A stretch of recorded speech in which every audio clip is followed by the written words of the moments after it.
क्या middle east की जंग अब और खतरनाक मोड़ ले चुकी है? क्या अब तेल के बाद पानी भी युद्ध का हथियार बन चुका है? क्योंकि पहली बार संयुक्त अरब अमीरात यानी कि यूएई ने सीधे ईरान पर हमला कर दिया है और इस बार निशाना बनाया गया है तेहरान की सबसे बड़ी कमजोरी पानी की सप्लाई सिस्टम को। बताया जा रहा है कि यूएई ने ईरान के डिसलिनेशन यानी कि पानी साफ करने वाले प्लांट पर हवाई हमला किया है। तो आखिर यह हमला कितना बड़ा है? क्या अब मिडिल ईस्ट की जंग में एक और देश खुलकर उतर गया है? और अगर पानी की सप्लाई पर हमला हुआ तो इसका ईरान पर क्या असर पड़ेगा? नमस्कार, मैं हूं आकांक्षा और आप देख रहे हैं news 18 digital platform. Middle east में पिछले कई दिनों से हालात बेहद तनावपूर्ण बने हुए हैं। अमेरिका और इजराइल पहले ही ईरान से टकराव की स्थिति में है।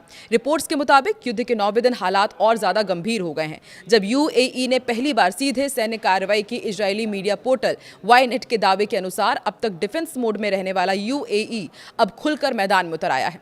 बताया जा रहा है कि यूएई एयरफोर्स ने ईरान के एक बड़े डिस्टिलेशन प्लांट पर एयर स्ट्राइक की है। अब सबसे बड़ा सवाल यह है कि तेल की बजाय पानी के प्लांट को आखिर क्यों निशाना बनाया गया? दरअसल ईरान के कई बड़े शहरों में पानी की सप्लाई काफी हद तक इन्हीं प्लांट्स पर निर्भर करती है। ये प्लांट समुद्री पानी को साफ करते हैं और उसे पीने लायक बनाते हैं। अगर ऐसे ही प्लांट पर हमला कर दिया गया तो इसका सीधा असर लाखों लोगों की पानी सप्लाई पर पड़ सकता है। यही वजह है कि एक्सपर्ट इसे ईरान की सबसे बड़ी रणनीतिक कमजोरी मानते हैं।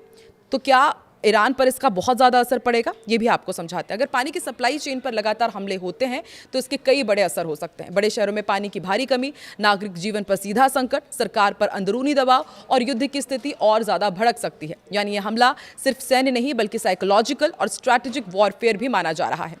क्या जंग और फैल सकती है? तो एक्सपर्ट्स का मानना है कि अगर यूएई सीधे इस युद्ध में उतर चुका है तो इसका मतलब है कि मिडिल ईस्ट की जंग अब और बड़े स्तर पर हो सकती है। संभावना यह भी जताई जा रही है कि ईरान इसका जवाब दे सकता है और अगर ऐसा हुआ तो पूरे क्षेत्र में एक बड़ा क्षेत्रीय युद्ध छिड़ सकता है।